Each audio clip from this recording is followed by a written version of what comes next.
قل بفضل الله وبرحمته فبذلك فليفرحوا هو خير مما يجمعون۔ یوسف علیہ السلام نے کہا آپ مجھے ملک کے خزانوں پر معمور کر دیجئے۔ یہ کیا بات ہوئی؟ عام حالات میں تو یہ بات بڑی نیگیٹو لگتی، لیکن یوسف علیہ السلام یہ جملہ اس لیے بول رہے ہیں کہ ان کو پتہ کہ اس ملک میں بہت مشکل وقت آ رہا ہے۔ میں حفاظت کرنے والا اور باخبر ہوں، لکھ لیجئے اس جملے کو۔ یہ ہیں وہ دو خوبیاں، حفیظ امین، دین کے کام کو صرف کرنا چاہتے ہیں، وہ بڑھانا چاہیں، وہ اپنی کوئی اسکل دینا چاہیں، یا یوسف کی طرح عملی میدان میں کہیں آپ کی ذمہ داری لگے، کوئی مالی امور ہوں کہ کوئی انتظامی امور ہوں، یہ دو معیار اپنے لیے چیک کر لیجئے۔ میں حفیظ ہوں، امین ہوں۔ جب تک یہ دو خوبیاں نہ، اس بندے کو دین کا کام نہیں دینا چاہیے، کیونکہ بعد میں نقصان دین کو ہوگا۔ اور دوسری بات دیکھیے کہ حضرت یوسف علیہ السلام کے اندر خوبی تھی، خود ہی پیش کر دی۔ اس سے یہ بھی پتہ چلتا ہے کہ اگر آپ کے اندر کوئی خوبی ہو اور آپ کا تزکیہ بھی ہو چکا ہو تو آپ خود کو پیش کر سکتے ہیں۔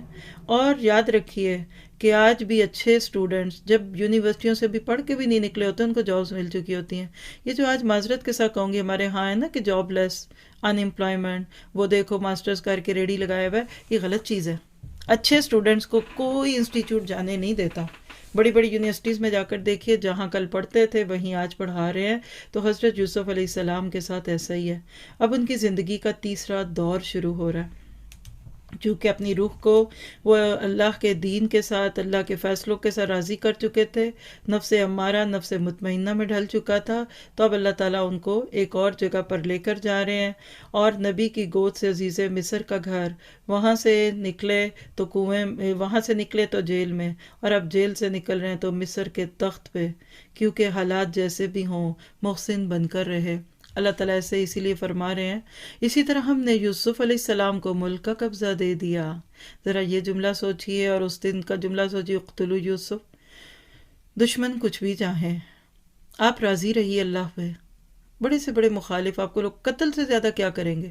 اور کبھی اپنے کسی رشتہ دار پہ غصہ آئے تو یہ کہا کریں، میرے رشتہ داروں نے مجھے کنویں میں تو نہیں پھینکا، کیونکہ ہم انہی سے کٹتے ہیں جن سے جڑنے کا حکم ہے۔ اور آج اس کے اپوزٹ کہ اللہ نے یوسف کو ملک کے اندر وَكَذَلِكَ مَكَّنَّا لِيُوسُفَ فِي الْأَرْضِ، اور حقیقت یہ ہے کہ وہ جہاں کہیں چاہے رہے سہے، ہم جسے چاہیں اپنی رحمت پہنچا دیتے ہیں، ہم نیکوکاروں کا ثواب ضائع نہیں کرتے۔ یعنی اوپن ویزا ہے یوسف کے پاس، ایسے لگتا ہے امریکن پاسپورٹ مل گیا، سوائے چند ایک ملکوں کے ہر جگہ جائیں۔ یہ بھی اللہ کی ایک بہت بڑی رحمت ہوتی ہے۔ اگر آپ دین کو سرو کرنا چاہتے ہیں اور آپ کے ہاتھ میں ایسے ریسورسز بھی آ جائیں تو یہ اللہ تعالیٰ کی طرف سے خاموش اشارہ ہوتا ہے کہ اللہ آپ سے کوئی کام لینا چاہتا ہے۔ ہم عموماً اپنی دنیا بنانے اور بڑھانے کے لیے ان چیزوں کے پیچھے پھرتے ہیں۔ آپ اللہ کے دین کو سرو کرنا شروع کر دیجئے، وہ ہے نا غیب میں مدد کرنے والا، اور وہ اپنے پلانز خود بنانے والا، تو وہ آپ سے پھر خود بخود وہ کام لے گا۔